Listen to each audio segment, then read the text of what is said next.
Para el sexto bloque de nuestro curso de Filosofía del Lenguaje, en el primer ciclo de la Facultad de Filosofía de la Universidad Pontificia de México, está previsto el tema de la hermenéutica.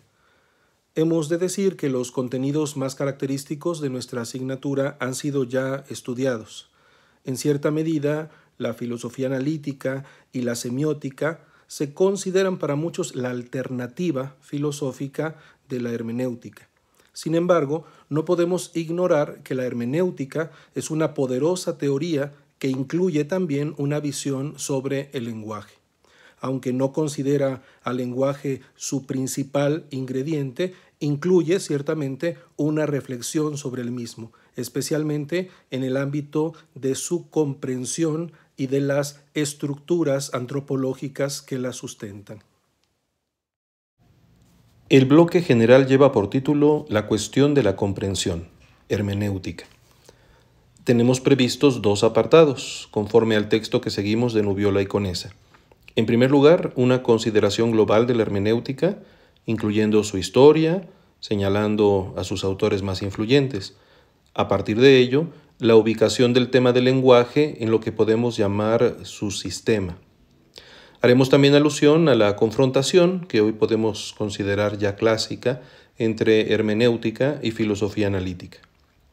El segundo bloque considerará un punto teórico de singular envergadura, a saber, las nociones de comprensión e interpretación.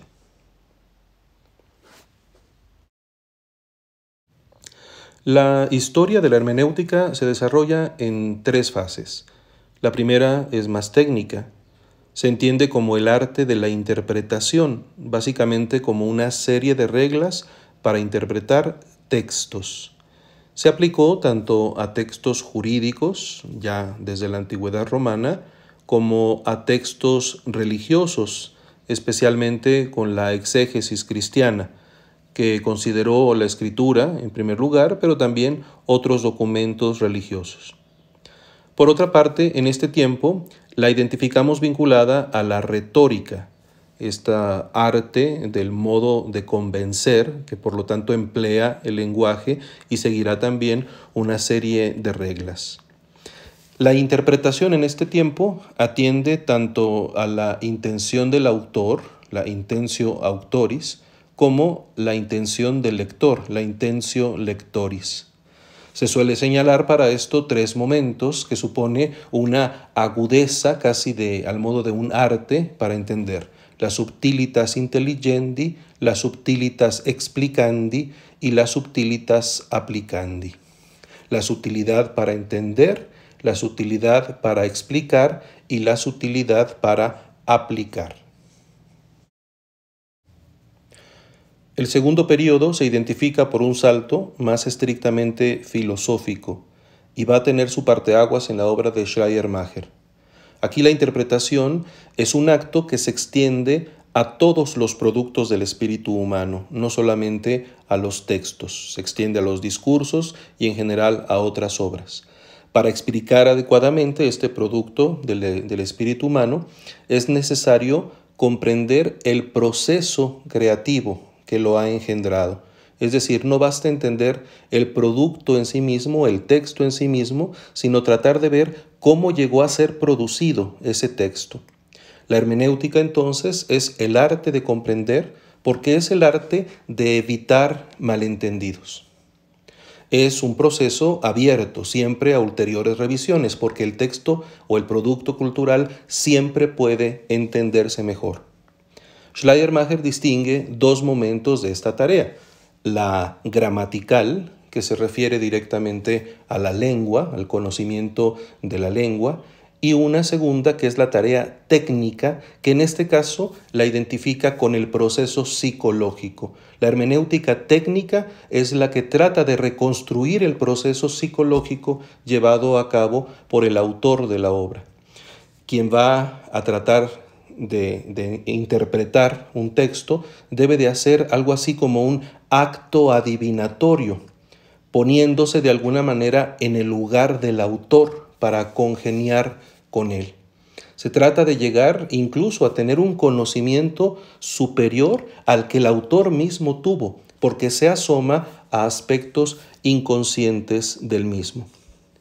Schleiermacher nos va a plantear una primera concepción del círculo hermenéutico.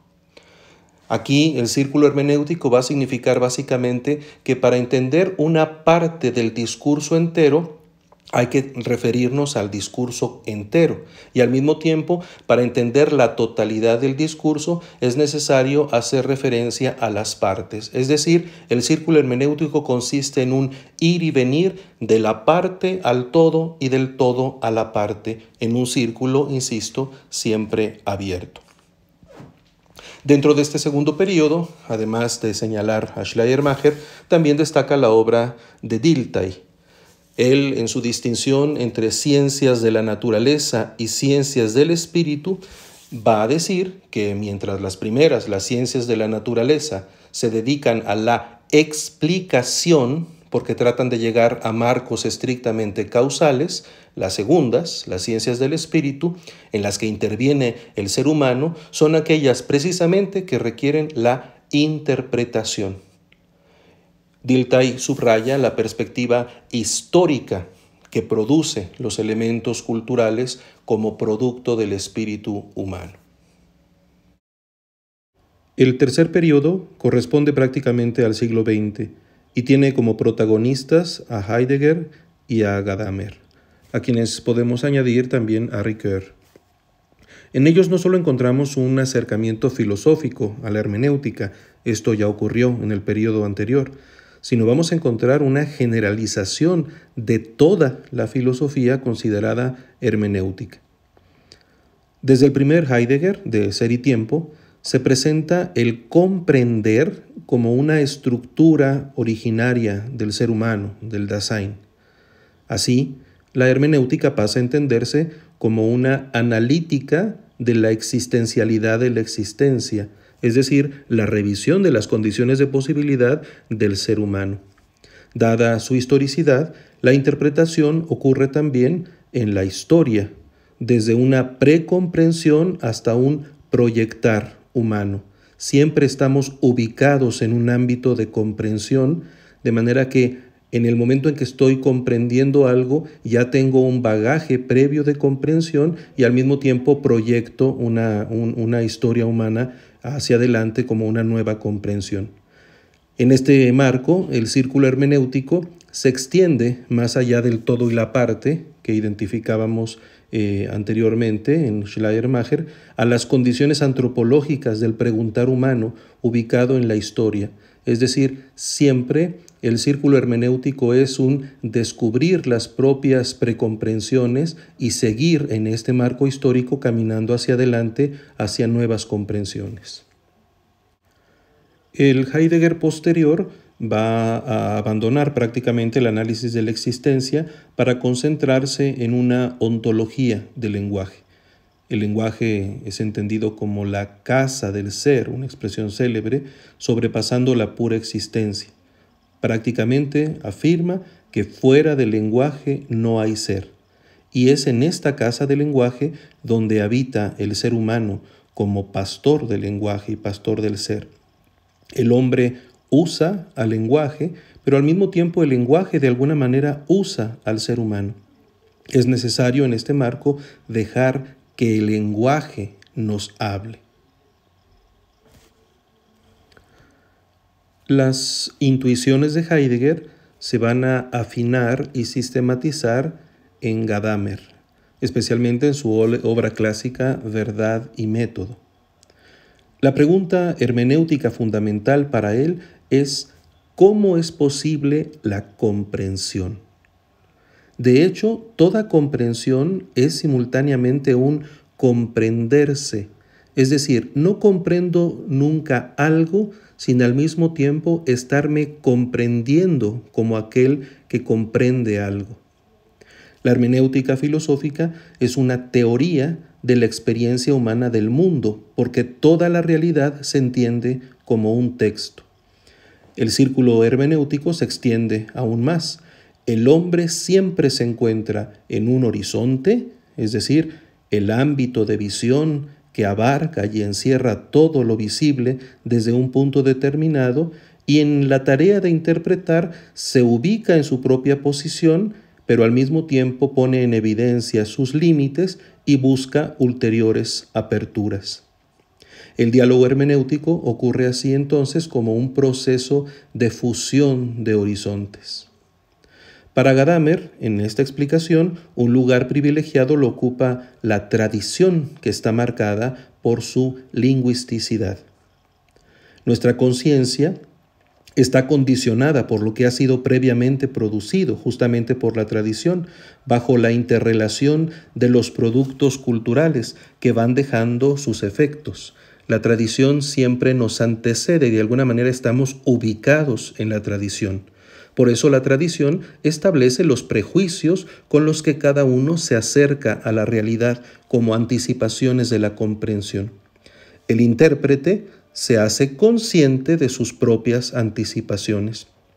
La distancia en el tiempo le permite entender mejor y de alguna manera el hermeneuta tiene siempre una labor infinita porque puede estar abierto en razón de las nuevas condiciones a ulteriores desarrollos de su comprensión.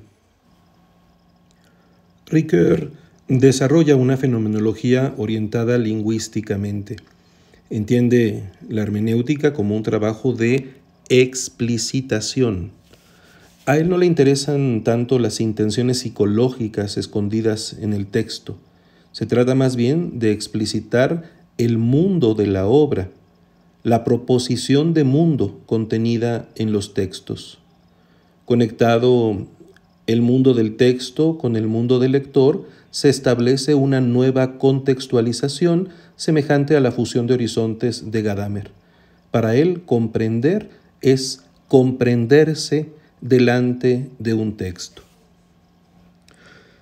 Entre las críticas que destacan a este acercamiento ontológico de la hermenéutica, concentrado sobre todo en Gadamer, tenemos la que realiza Betti, quien reprocha la pérdida de objetividad y por ello va a proponer una teoría general de la interpretación más en la línea de Dilthey como una metodología general de las ciencias del espíritu.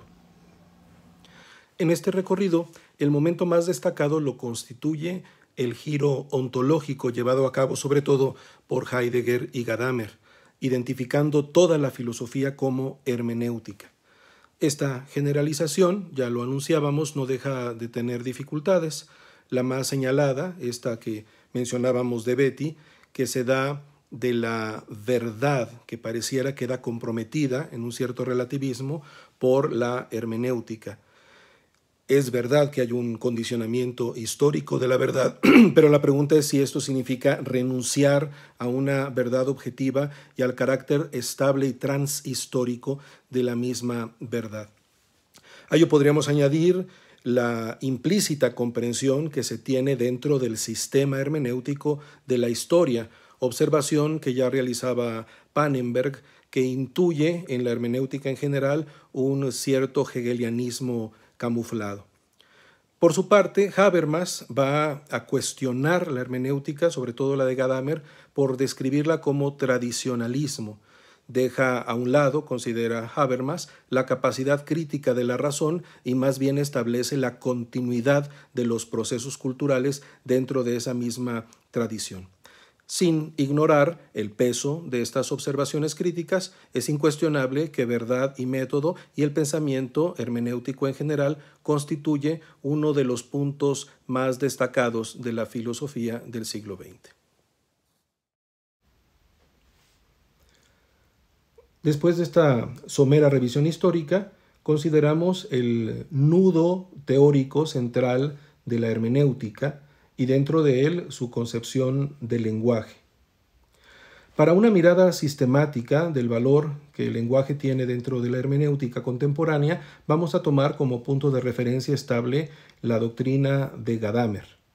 Seguimos el desarrollo de él y de nuestros autores en general en 4 puntos. Primero, la unidad que se da entre pensamiento y lenguaje, de hecho, entre lenguaje y mundo. En segundo lugar, lo que podemos llamar la lingüisticidad del ser. En tercer lugar, el carácter especulativo del lenguaje y en cuarto, la dimensión comunicativa del lenguaje. Sobre el primer punto, Gadamer, en continuidad con el último Heidegger, mantiene la unidad de pensamiento y lenguaje, de lenguaje y ser. El lenguaje es el horizonte que abarca todo. Contra la filosofía analítica, que haría del lenguaje un objeto, una cosa estudiada, Gadamer considera que hay una prioridad del hablar sobre el estudio de los signos. Cosificar el lenguaje sería diluir su esencia. Así rechaza toda concepción instrumental del lenguaje. El lenguaje no es originariamente un lenguaje del hombre, sino de las cosas, no un medio al servicio de la conciencia, sino el medio en el que acontece la comprensión. Es el ámbito envolvente, de modo que nuestro pensar y conocer siempre es un estar prejuzgados por nuestra interpretación lingüística del mundo. Es decir, el lenguaje antecede cualquier conocimiento directo que tengamos. La relación entre lenguaje y pensamiento es originario, al punto que el pensar es ya lingüístico. El lenguaje es expresión del ser, de la realidad, pues el mundo está constituido lingüísticamente. Esto nos indica ya el segundo punto, la lingüisticidad del ser. El lenguaje no es algo de lo que está dotado el hombre, sino la base de que los hombres tengan mundo, pues el mundo está constituido lingüísticamente. Lo dice de manera palmaria Gadamer. El ser que puede ser comprendido es lenguaje. Así como Platón en el Filebo explicaba la esencia de la belleza en el ser algo que se manifiesta, Gadamer va a decir lo mismo sobre el lenguaje, literalmente. La luz que hace que las cosas aparezcan de manera que sean en sí mismas luminosas y comprensibles es la luz de la palabra. Hasta ahí la cita. Es decir, la palabra es la realidad que convierte al mundo en mundo. No es que el mundo se haga objeto del lenguaje, sino que todo lo conocido y enunciado se encuentra en el horizonte del mundo del lenguaje. El mundo en sí no es algo cerrado, exterior a la lingüisticidad, sino es algo derivado. El mundo es derivado del lenguaje. El lenguaje es el ámbito anterior en el cual se lleva a cabo el ser. El tercer punto se refiere al carácter especulativo del lenguaje. Aquí tenemos que tomar el punto originario de la palabra especulativo, como que tiene un espejo, es decir, especulativo en el sentido de ser un espejo que refleja el mundo. Pero hay que entender que no se trata de un duplicado idéntico, sino como un acceder al lenguaje en el que se anuncia una totalidad de sentido. En cada palabra está virtualmente la totalidad de la lengua a la que pertenece y con ella la totalidad de la visión del mundo que dicha lengua tiene a su base. El lenguaje es el elemento en el cual se manifiesta toda nuestra experiencia del mundo. Podemos decir que el lenguaje es la condición sine qua non de que el hombre tenga un mundo. En cuarto y último lugar, la dimensión comunicativa del lenguaje. En ella se subraya la naturaleza social del lenguaje. Todo entendimiento es con alguien y sobre algo. Pero como el algo ya está lingüísticamente preestructurado, su comprensión está sujeta a la interpretación. Es necesario en este sentido el acuerdo con el otro respecto al ámbito en el que se está hablando del algo. El acuerdo es posible por la experiencia que tenemos del tú y la comprensión del otro como un sujeto, como un interlocutor. Esto sucede ante todo en la conversación. En esta estructura de la conversación es fundamental la noción de pregunta, considerando que en ella ya se muestra la orientación, el sentido. La conversación es el ámbito comunitario en el que acontece la palabra como realidad que nos indica el mundo.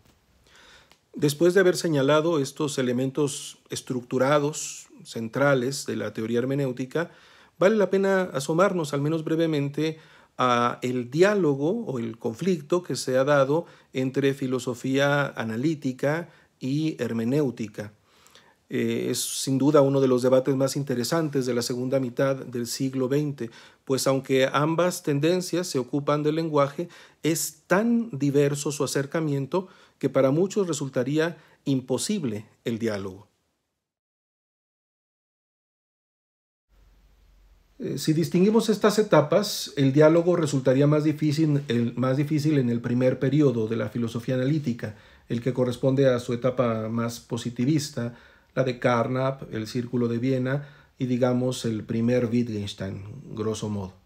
Con todo, aún en este periodo, algún autor, en este caso Georg Zimmermann, propuso ciertas analogías entre la hermenéutica y ciertos planteamientos del Tractatus de Wittgenstein. Sin embargo, hay que decir que en este periodo, para la filosofía del Círculo de Viena, lo fundamental era el criterio del significado de las proposiciones, mientras para la hermenéutica no era algo problemático la comprensión del significado en sí mismo. Para la analítica, el problema de la comprensión se reduce a la detección de proposiciones sin sentido. Los ataques de Carnap a la hermenéutica fueron muy importantes. Una segunda etapa, en cambio, es mucho más fructífera. Varios autores van a proponer una relación entre la hermenéutica y sobre todo el segundo Wittgenstein. Apel lo hace encontrando una analogía entre los juegos del lenguaje y las formas de vida de Wittgenstein y el lugar que en Heidegger tiene la comprensión. La comprensión sería un juego de lenguaje más, cuyo objetivo sería ocuparse de la referencia entre los diversos juegos del lenguaje. Ciertamente, Apel busca, a diferencia de Wittgenstein, un juego de lenguaje ideal, que para Wittgenstein sería imposible, y él lo entiende como la condición trascendental de posibilidad de todos los juegos de lenguaje actuales. En este mismo periodo, Habermas compara las formas de vida de Wittgenstein con los mundos vitales que Husserl describe en su comprensión del sentido. El mismo Habermas se inclina más por el esquema de Husserl que por el de Wittgenstein. Otros autores van a relacionar a Wittgenstein con Gadamer en la estructura lingüística del mundo. Otros más van a encontrar mucho en común en la crítica del lenguaje privado de las investigaciones filosóficas de Wittgenstein y la transmisión cultural que está en Gadamer, pero también en Habermas y en Apel. Hay que decir que todos estos autores tienen en común un enemigo, la metafísica moderna, porque la denuncian en cuanto intenta postular la cosa en sí y al sujeto absoluto. De hecho, Rorty va a ver en la hermenéutica y en la pragmática que desemboca en Quine una misma línea que llega a una filosofía que ya no tiene nada de especulativa, donde la realidad se entiende más bien como el tejido que los hombres van tramando en su interacción dialógica. Como juicio conclusivo, los autores de nuestro libro de texto observan que a pesar de las analogías que existen, también se reconocen graves problemas para conjugar ambas posturas. Para los analíticos, el principal problema de la hermenéutica es su pretensión de universalidad. Para la hermenéutica, que se considera una reflexión trascendental, la teoría de los juegos no puede mostrar sus propias condiciones de posibilidad. Es decir, no se ha radicalizado desde la analítica la base epistemológica global que la articularía. Independientemente de estas observaciones, hay que decir que ambas corrientes mantienen una preocupación común por el lenguaje y ambas pueden a la larga complementarse y corregirse mutuamente. Nuestros autores proponen una revisión de uno de los aspectos más interesantes y cruciales, en realidad, del pensamiento hermenéutico, que lo podemos explicar desde la diferencia y complementación de dos términos: conocer e interpretar. Una exageración de la hermenéutica diría que absolutamente todo conocimiento es interpretación sin que se llegue nunca a descansar en una comprensión verdadera y final, mientras que una visión más integral reconocerá que la interpretación quiere llegar a una comprensión. En última instancia, el problema es si se alcanza o no una verdad estable que logre de alguna manera trascender el nivel histórico y condicionado del conocimiento y la búsqueda del sentido que de alguna manera sería creado o proyectado por el sujeto. A esto dedicamos una observación porque los autores, que toman claramente una perspectiva objetiva, siguiendo en esto a Enrico Betti sobre todo, van a llegar a utilizar la hermenéutica más como un instrumento que como un sistema englobante de toda la filosofía. Tenemos entonces que nuestros autores abordan la hermenéutica como una teoría epistemológica del interpretar, señalando entonces las líneas generales de interpretación de los textos. Como punto de partida toman el hecho de que ante una determinada expresión objetiva de alguien, de una persona que se dirija a nosotros, se despierta de manera espontánea el deseo de captar el sentido que tiene, lo que se nos quiere decir, y a esto justamente lo llamamos comprender. Ahora bien, el acto de comprensión requiere de una intervención activa de quien comprende. A esto lo van a llamar interpretar. Nosotros comprendemos interpretando. Nunca es posible prescindir de nuestra subjetividad. Y esto no es subjetivismo en la medida en que podamos controlar nuestra propia ubicación y ser conscientes de nuestra subjetividad. Así evitamos la arbitrariedad. Para ello se requiere reflexionar sobre el fin buscado, que es la comprensión, pero también sobre los pasos peculiares del camino, es decir, la interpretación.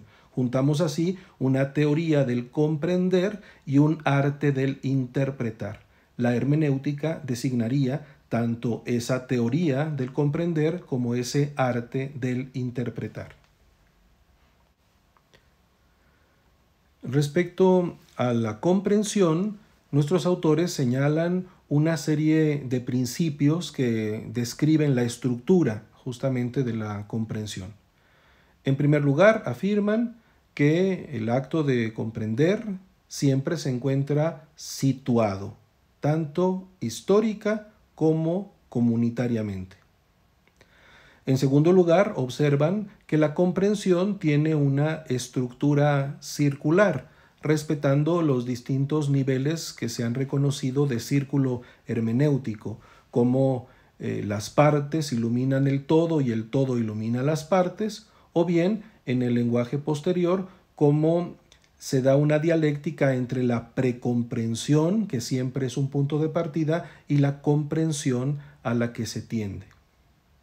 En tercer lugar, señalan que la comprensión tiene un carácter dialógico, es decir, de referencia al otro. Por lo tanto, se requiere de una apertura justamente a aquellas personas con las que dialogamos y con las que formamos una comunidad de lingüística, una comunidad de diálogo. En cuarto lugar, se nos indica que la comprensión implica e incluye la explicación. Aquí, contra Dilthey, que había identificado las ciencias de la naturaleza con la metodología de la explicación, mientras a las ciencias del espíritu las había ubicado como ciencias de la interpretación o de la comprensión, va a decir que es necesario juntar comprensión y explicación.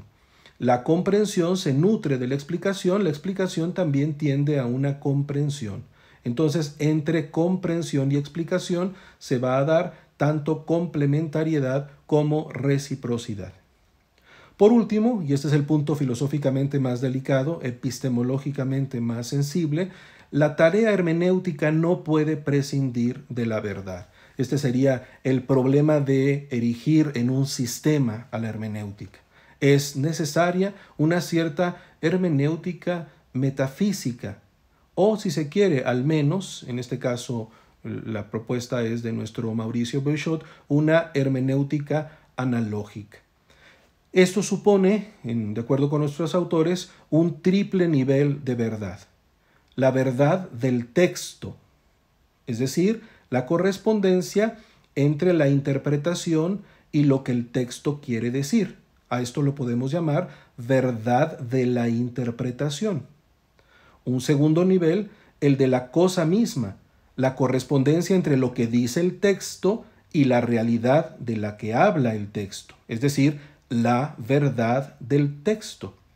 Y por último, un tercer nivel en el que la hermenéutica exige el concepto de verdad, la relación con la evidencia actual, es decir, la correspondencia entre lo que el texto quiere decir y la actual manifestación verídica del significado y del sentido, es decir, la verdad de la cosa misma.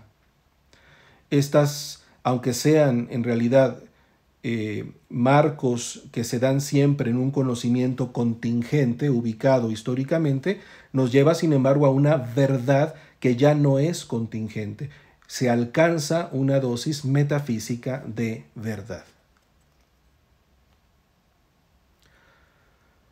Ahora bien, la hermenéutica requiere de una metodología de la interpretación justamente que la salve de una especie de intemperie epistemológica, así la llaman nuestros autores, que equivale en última instancia al subjetivismo. Betti, en este sentido, distinguió 3 tipos de interpretación según la función que se quiera realizar. Él habla de una interpretación meramente recognitiva, cuyo fin sería entender, como se da, por ejemplo, en la interpretación filológica, la comprensión de los términos mismos, o la interpretación histórica. En cambio, hay un segundo nivel de interpretación que es la función reproductiva o representativa, cuando de alguna manera se trata de traducir lo que se ha de entender por el texto. Esto ocurre en la traducción de un idioma a otro, pero también en una interpretación dramática, por ejemplo, de una obra de teatro, o en una interpretación musical de una pieza. La partitura es la misma, pero los músicos la interpretan. Pero hay un tercer nivel para Betti de interpretación, que es la interpretación en una función normativa o dogmática, en donde entra en juego la regulación del obrar. Y ahí cabría para él tanto la interpretación jurídica como la interpretación teológica. Otra manera de organizar los tipos de interpretación que se pueden dar en razón de las funciones que desempeñan, la encontramos en Geld-Setzer, que básicamente va a distinguir 2 tipos de hermenéutica. Por una parte, la hermenéutica dogmática o normativa, que surge de la necesidad de aplicar algunos conocimientos dogmáticos a casos concretos, y allí se ubicaría tanto la jurídica como la teológica, y esto es fundamental para la enseñanza, como un segundo nivel o un segundo tipo de hermenéutica, que sería la hermenéutica no dogmática, o él la llama setética, del griego buscar, que busca encontrar el único sentido auténtico y verdadero de cualquier documento, distinguiéndolo de interpretaciones alternativas. ¿Cuál sería el criterio de verdad? Cuando se logra organizar en un complejo coherente todo el saber actualmente disponible sobre el documento a interpretar. Si nos damos cuenta, tanto el planteamiento de Betti como el de Geld-Setzer intentan superar una perspectiva generalizadora de la hermenéutica que convertiría todo conocimiento simplemente en una interpretación, rescatando la dimensión veritativa u objetiva, si queremos, metafísica del conocimiento. Si existe el problema hermenéutico, en última instancia es porque existen textos. Así lo reconoce Ricoeur. Si distinguimos los textos del hablar como un acontecimiento pasajero, el texto de alguna manera se independiza del locutor y se genera una cierta distancia. En esto tenía razón la primera hermenéutica al señalar que la tarea fundamental es la de interpretación de textos oscuros, para los cuales la comprensión más clara en lo inmediato no resulta tan evidente. Nuestra pregunta entonces se vuelve la siguiente: ¿existe una interpretación correcta? ¿Se puede alcanzar lo que el autor en el texto quiso decir? En un texto podemos reconocer al autor, al que habla, aquello que se dice en el texto mismo y aquel a quien se habla, a quien va dirigido el texto. La interpretación va a conocer por esto tres alternativas de acento, según se entienda lo más importante: si es lo que el autor quiso decir, lo que el lector comprende o lo que el mismo texto dice. Podemos decir que la hermenéutica clásica se concentraba en la intención del autor. Ya lo veíamos así en Schleiermacher, que propone un acto adivinatorio para tratar de entender el universo en el que se movía el autor, para de alguna manera apropiárselo y reconstruirlo personalmente. Pero también se puede señalar una segunda alternativa, que sería acentuar la importancia del lector, la intención del lector, lo que al lector le provoca el texto, sin necesariamente tomar en cuenta lo que el texto mismo dice o lo que el autor originariamente quiso decir. En este marco, toda lectura sería aceptable en la medida en que el lector lo decida. ¿Cuáles son los efectos que la lectura ha generado en el lector? Y por lo tanto, el lector es lo más importante respecto al texto. Una tercera tendencia, que es ciertamente la más extendida en el tiempo moderno, es poner el acento en el texto mismo. Aunque ha nacido de un autor, de algún modo el texto se independiza de él. Es lo que se puede llamar el mundo de la obra. Ciertamente no podemos decir que el texto sea indiferente al autor o al lector, pero es verdad que se da una especie de mundo en el texto mismo. Es cierto, en esto algunos autores como Umberto Eco nos van a hacer ver que el texto mismo indica el límite de su interpretación. Buscar la intención de la obra es generar de parte del lector el descubrir los elementos que a través del texto, con la estrategia del texto, ha elaborado el autor. Hay un cierto marco de referencia objetivo en el texto mismo. Es verdad que cada lector va a revivir este proceso en su propia experiencia de lectura, pero como no va a ser el único lector, ni siquiera lo va a leer una única vez ni con una única intención, se pueden dar diversas conjeturas de comprensión o de interpretación del texto. Es un hecho que el autor supuso un cierto lector modelo, y de alguna manera el que lo está leyendo recibe un texto que ya tuvo previamente a un lector en la mente de quien escribía. Sin llegar entonces a una interpretación última y definitiva, desde las conjeturas y la validación de las conjeturas se podría alcanzar la interpretación más probable. En ese sentido, Ricoeur y Hirsch van a proponer ciertos criterios de validación, tanto criterios para hacer las conjeturas como para validar la conjetura. Podemos decir con ellos que la interpretación más probable es la que dota al texto de más sentido, esto se le llama criterio de plenitud, la que más creativamente es coherente con la cadena de interpretaciones a que ha dado lugar, a esto se le llama criterio de tradición.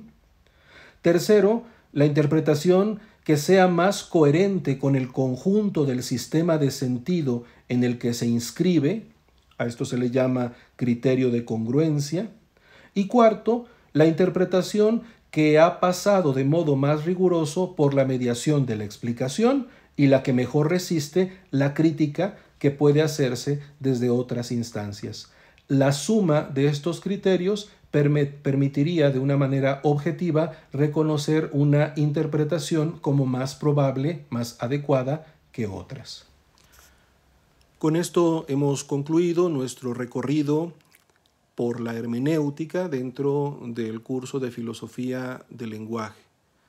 Como nos hemos podido dar cuenta, la hermenéutica se dedica ante todo a descubrir la estructura de comprensión que se da en el espíritu humano. Corre el riesgo epistemológico de subrayar de tal manera las condiciones históricas y la búsqueda de sentido de los textos y de la comunicación misma que pierda un referente de objetividad. No obstante lo cual, se reconoce en la hermenéutica un arsenal de instrumentos para acceder a los textos que de alguna manera pueden ser distantes respecto al lector en cuanto a su relación con el autor.